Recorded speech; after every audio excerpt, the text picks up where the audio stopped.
Hello and welcome to 10 by 9, where 9 people have up to 10 minutes each to tell a true story from their own life. I'm Paul Dorn, and this is the 10 by 9 podcast.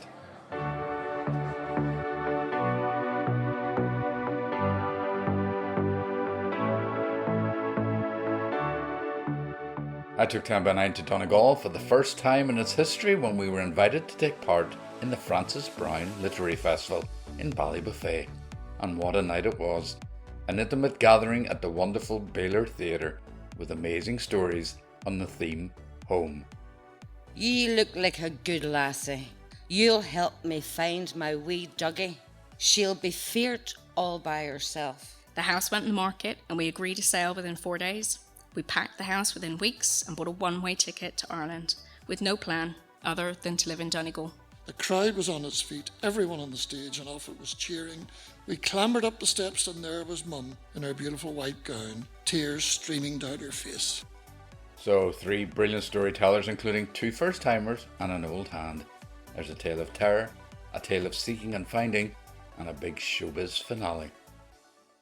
So let's get going, and here's our first-timer. Meet Rosaline Callaghan. Autumn wandered in and I moved up to Primary 3 at Sacred Heart.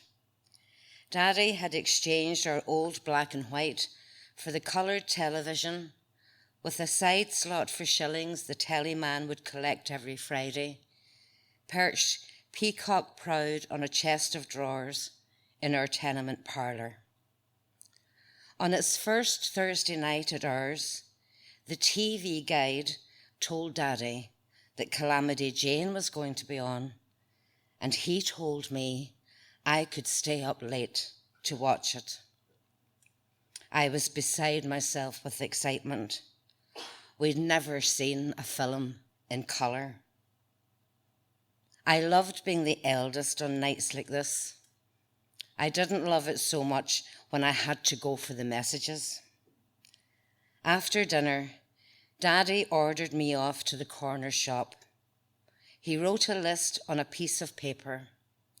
For his Citizen newspaper, Mammy's Capstan unfiltered cigarettes, a box of milk tray for the grand occasion, and a pennyworth of sweeties for me. He folded the note, tucked it into my school cardigan pocket, and counted out the coins into my hand. Don't lose the change. Hang on to it tight. And don't drop the messages. Come straight home. You'll get a good scalp if you speak to strange men. Here you go, lassie, Mrs. McDermott said as she helped me gather the messages into my arms and clutch the change. In the soft dusk, I sauntered home again, entered our close, and started the climb up 3 flights of piss-whiffing concrete stairs. On the second landing, a man blocked my way. "Have you seen a wee puppy hen?" He was a strange man. I didn't speak. "I cannae find her. Please help me look for her." He was a strange man. I stayed silent. "You look like a good lassie. You'll help me find my wee Dougie. She'll be feared all by herself, and her mommy's greeting for her. Don't speak to strange men and come straight home," collided with a scared, lost puppy and her mommy crying for her. "I cannae speak to strangers." "Sure, I'm not a stranger. We've made friends." "I dinna know where to look." "We'll start at the back. I'll carry you. It'll be quicker." He hefted me over a shoulder like our coalman hoisted a bag of slack from his horse and cart. His tweed jacket scoured my face as I hung over his back. It looked like Daddy Beck's tweed jacket, but smelt nothing like my grandfather's. This one was reeking. My school brogues flailed in the cold air of the close, frantic to find traction. If he takes me far, I'll be lost. I won't know how to get home again. I don't know what to do. The strange man isn't talking to me anymore. He's only carrying me. No one's told me what to do if a strange man wants to carry me. Daddy carries me. Granda Beck carries me. I've never been carried by a stranger. He needs me to help him find his lost doggie. The wee puppy is scared. Its mommy is crying for her. I'm trying to go straight home. The man won't let me. I've dropped the messages. I've lost the change. I'll get into bother. Money doesn't grow on trees. Daddy will be wanting his paper and Mommy will be wanting her fags. I've dropped my sweeties. Calamity Jane will be on. I've missed the start. I don't know what to do. Let me doon. Please let me doon. I need to go home. Wheesht yourself. We need to find my wee puppy first. The man in the close took a step downwards, down another and another, towards a rancid gloaming and farawayness from home. I began to wriggle and squirm. His fingers dug into my back as he clenched my body to his. When he hurt me, my tummy somersaulted the way it did when I kicked the sky and went too high on the swings. I kicked at him, screaming as hard as I could, making sounds I'd never heard before in my life, yowling and howling and hurting my throat, desperate to get away, so desperately in need of getting home. My squeals scudded across the stairwell. A first floor door opened. Illumination from the O'Sullivan's hall encroached on the lightlessness of the landing below. The strange man tossed me onto the stairs, skedaddled. I scampered up, past the scattered coppers and shopping, racing for refuge. I hammered on our door with a fist while thrusting my hand through the letterbox to hold it open, to be sure my mommy and daddy heard me roaring, even though they'd be watching Calamity Jane. Let me in quick. Daddy flung open the door, ashen-faced and flustered, to see me trembling and bawling my eyes out. What's wrong? Jesus Christ, Wayne, what's wrong? The man in the close tried to take me away. I lost the messages. Seizing my hand, he hauled a still sobbing me down to his car parked out the front and turfed me into the passenger seat. Fury devoured his daddiness. I'll kill the bastard. Crawling Cortina headlights scavenged through each bedimmed street of Bridgeton Cross. Keep your eyes peeled, Cutty. Is that him? No, Daddy. Is that him? No, Daddy. Is that him? No, Daddy. No, Daddy. No, Daddy. I never saw the man in the close again, but he had crucified insouciance. Wariness and watchfulness supplanted expectation of safety. I no longer cut my path through the world eyes front, but scanned, scoped, and scrutinized my landscape. I watched my back and interrogated my terrain out of the corner of my menace-stung eye. For I understood interlopers would interrupt my trajectory because I was a girl walking.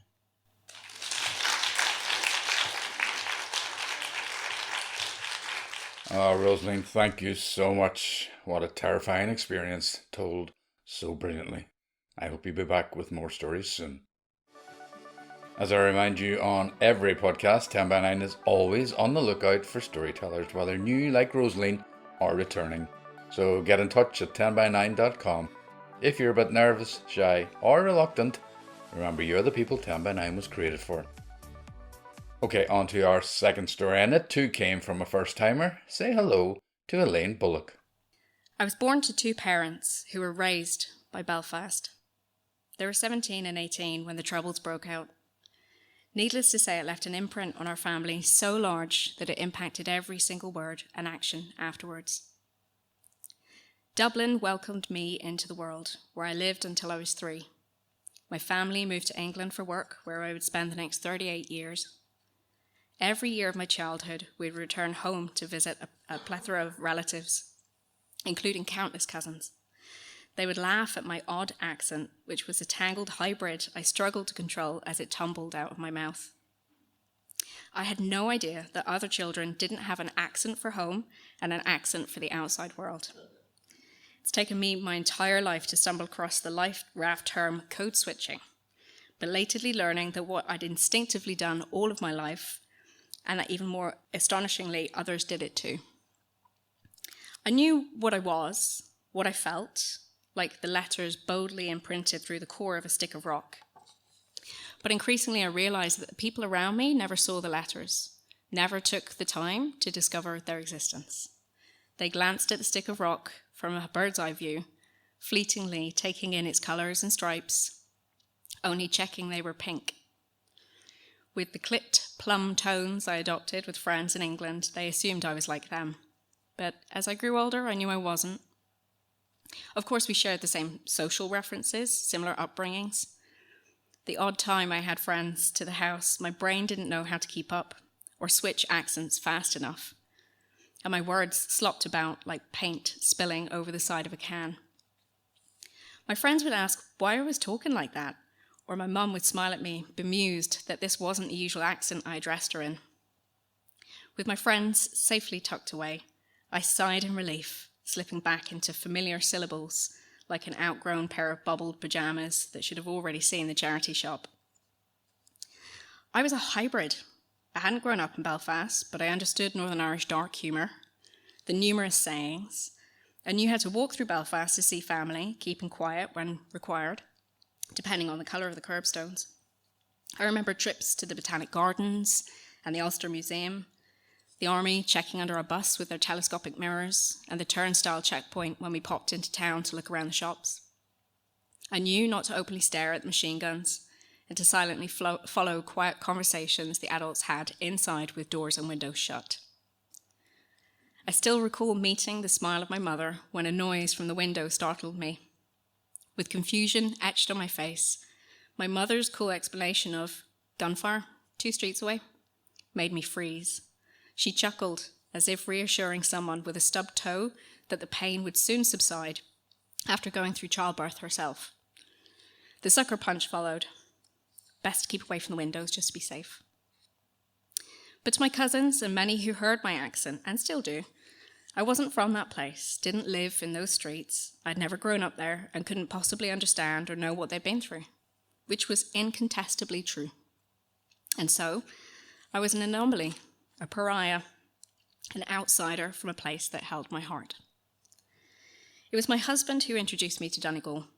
His grandparents hailed from Carrigart and had a caravan up in Downings. I've been to Donegal many of the 23 years we've been together, and its magic has enchanted me until it became entangled with my very essence. In other relationships, you might hide the cost of a dress or a haircut costing a week's wages to keep the peace. My guilty secret that led to the hurried close of a laptop every time my husband entered the room was property searches in Donegal. The gardens, the view, the space, the peace and quiet, yet everything you could ever need on your doorstep, including the world's most stunning beaches.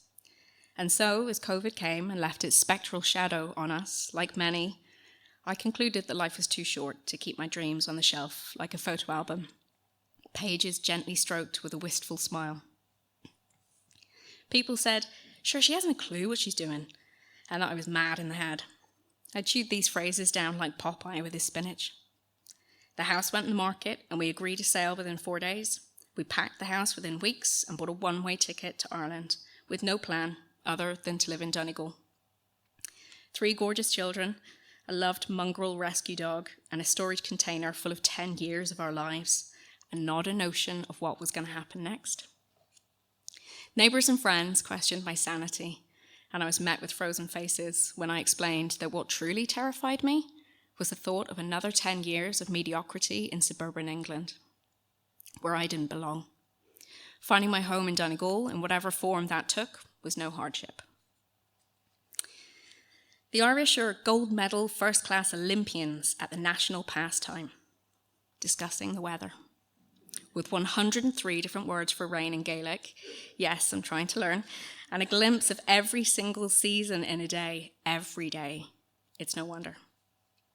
Donegalers are smart. My observations are that each person has signed an unwritten contract with nature.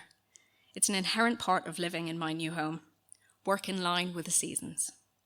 At this time of year, you strip the blackberries, collect firewood and coal for the stores, sort your pots and tidy the garden, bring everything indoors that you can, including the cattle. In winter, you echo what our ancient ancestors did.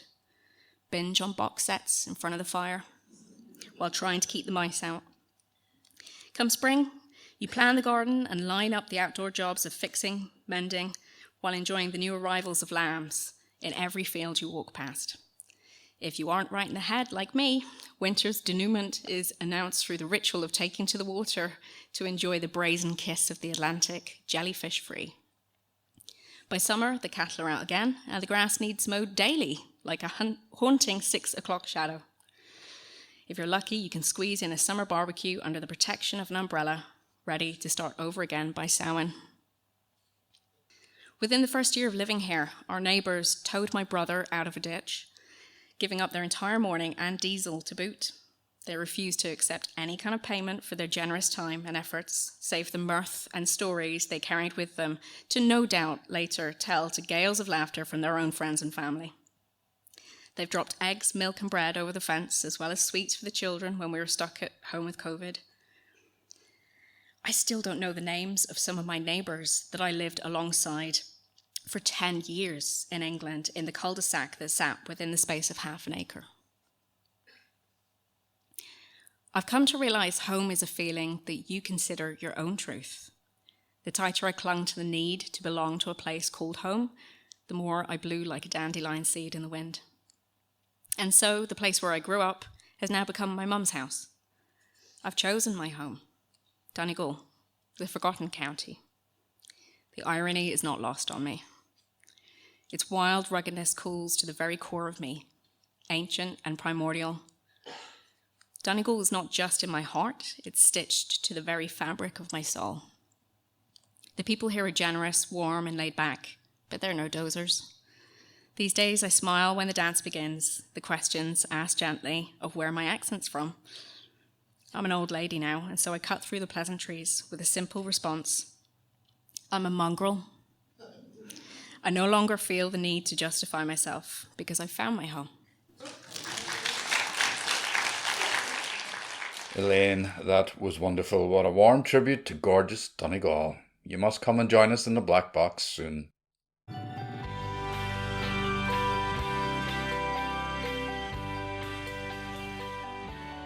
Now, if you'd like to help ensure 10 by 9 and this podcast continues to go from strength to strength, you can help us out with a donation via Patreon.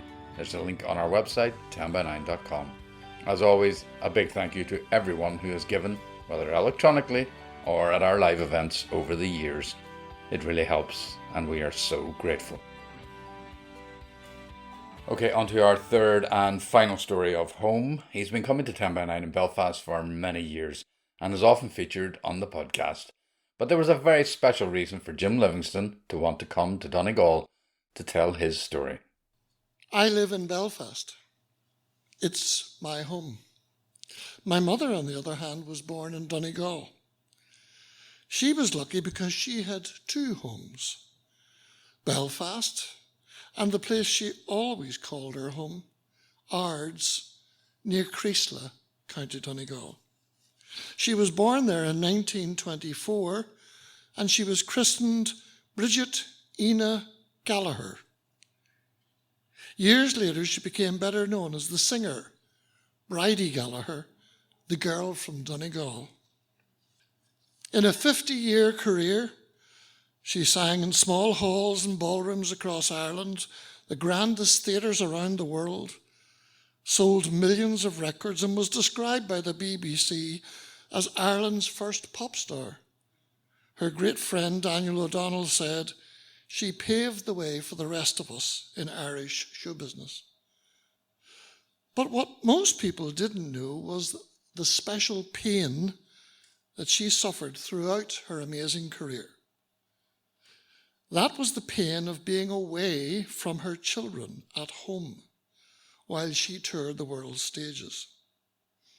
And I think it's fair to point out that it affects all women and men in show business, where sadly success often means being away from home and their children too much. One evening in 1959, when I was just 7 years of age and my brother Peter was 5, we were in the Metropolitan Theatre on the Edgware Road in London. It was packed with over 2,000 people. The stage was hidden by a big velvet red curtain. Suddenly the orchestra struck up a large, loud ta-da, and the announcer called out, "Ladies and gentlemen, welcome to the London Metropolitan Theatre. In the 5th week of this record-breaking show, guaranteed to entertain all the family. Ladies and gentlemen, please welcome the star of our show, the girl from Donegal, Miss Bridie Gallagher."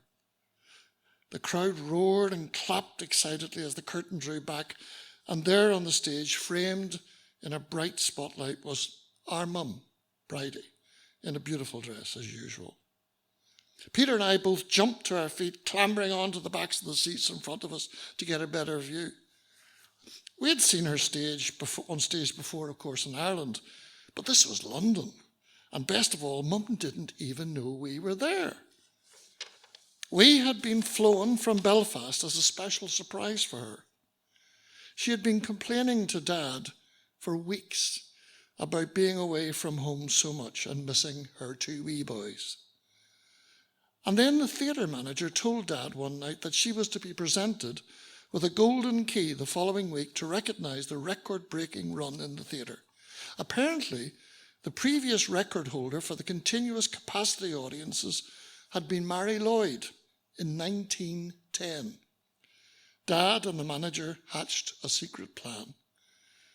Our Auntie Frances told us on the Thursday, "We're going to London on Saturday morning to see your mum as a special surprise." Well, we were over the moon. When we saw the plane, we gasped with amazement. We'd never seen one before. On the plane, the noise was horrendous, taking off and even when cruising at altitude. My brother Peter chortled with delight throughout. I, on the other hand, threw up at least 4 times into a sick bag that poor Auntie Frances had to hold to meet us. He grabbed us both and held us up high as we shouted with joy to see him. And soon we were in a car driving into the city. We gazed in wonder at the tall buildings, the beautiful bridges, the fancy cars and the crowded streets. At last we arrived at Sussex Gardens. This was just around the corner from the theatre on the Edgware Road and was where the show dancers all stayed in digs. We were to stay with them for our weekend visit while Mum was in her hotel nearby, unaware of our presence. Luckily, we knew a few of the dancers very well, like Vivian, Pat and Molly. They were from Belfast and we had seen them many times at our home. Some of the other girls were English, so we didn't know them, but that didn't stop them from hugging us, plying with sweets and fizzy drinks, and generally wanting to play with us constantly. For two young boys, this was quite a special treat, surrounded by beautiful tall girls who wore a variety of exotic clothes, seemed to smoke incessantly, chattered and laughed loudly, and smelt of sweet perfume. Lucky boys. After a tea of fish and chips and ice cream, it was time to go to the theatre. Auntie Frances guided us into the back row of the stalls. We were gobsmacked at the size and beauty of this West End theatre. The show featured many performers we knew from back home: comedians, musicians, singers, magicians, and dancers. But best of all, our mum Bridie. We cheered when she was on the stage at the end of the show, and the curtains closed and then shortly opened again to signal the show finale, in which each of the performers came on one by one, bowed and took their applause. Finally, Mum came on, back on stage, for her now customary standing ovation. Then, without warning, the theatre manager walked onto the stage. Mum was clearly surprised and probably wondered what was wrong. The manager took the microphone and announced to the audience and company that he had two surprises for Bridie. First, he presented her with a large golden key and bouquet of flowers to recognise the record-breaking business brought to the theatre. She was overcome with joy, and all the cast applauded, while the audience cheered loudly. Then there was a hush as the manager said, "I have a second surprise for Miss Gallagher, and that is to tell you that this lady travels the world entertaining thousands of people every week. But I know that however much your applause means the world to her, ladies and gentlemen, there are two things even more important to her, because she is a mother. Two little people back home, her young sons Jim and Peter, who she has not seen for 4 weeks, and for whom I know she has been pining. Bridie, especially for you, we have flown your boys to be here tonight. Jim and Peter, please come up." Well, Peter and I ran up the aisle to the stage. The crowd was on its feet, everyone on the stage and off it was cheering, shouting, clapping and crying. We clambered up the steps and there was Mum in her beautiful white gown, tears streaming down her face. She grabbed us both and held us close, while all around people cheered, clapped and cried some more. I think Peter and I were the only ones not crying.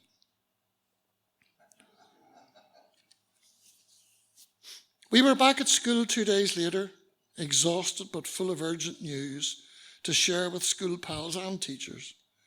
In particular, I wanted to tell my mates about the dancing girls in London. They listened with gaping mouths. But Mum was still in London. Her tour would last a further 3 weeks, and then she'd be home for a week or two before flying off on another tour. Just over 50 years later, in January 2012, Mum had long retired from performing, although she stubbornly refused to announce her retirement. She never did. Her health had declined after a succession of strokes. She was frail and at the age of 87 was afflicted by early dementia. I tried to persuade her to move into a nursing home, but she was adamant. "I'm staying in my own home," albeit looked after by her family and a carer. Then one day she had to be taken to hospital after a fall at home. She had fractured her hip.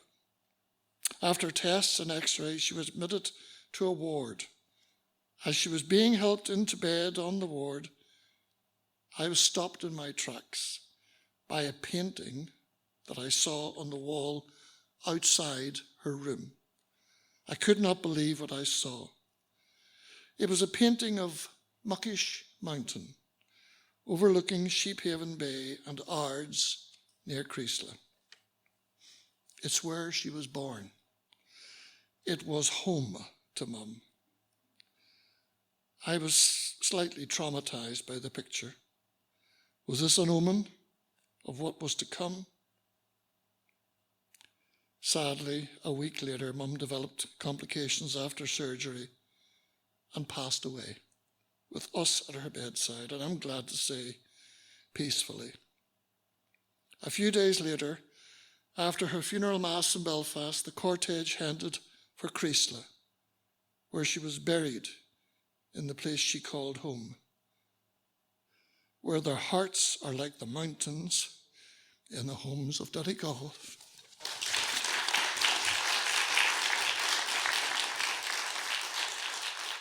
Jim, thank you so much. Such a gorgeous love song to your mum and her legacy. And what a way to end the podcast. It was also, of course, a wonderful way to end our evening in Donegal, our first, but hopefully not our last.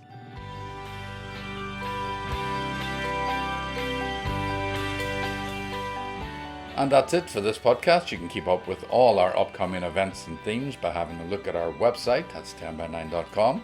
While always free, some events might require tickets from the venues. 10by9 is on the socials, of course. Be sure to follow us on Twitter, Facebook, and or Instagram, and I promise not to flood your feed with nonsense, just information. Thanks to everyone who helped bring 10by9 to Ballybofey, everyone at the Frances Browne Literary Festival, especially Celine and Anne. Thanks too to the team at the Baylor Arts Centre, who looked after us brilliantly, and thanks to the Donegal audience, so supportive and warm. A massive thank you, of course, to all our storytellers, but the biggest thanks this week goes to Rosaline Callaghan, Elaine Bullock, and Jim Livingstone. I'm Paul Dorn, and I'll be back with another podcast soon. But for now, bye-bye.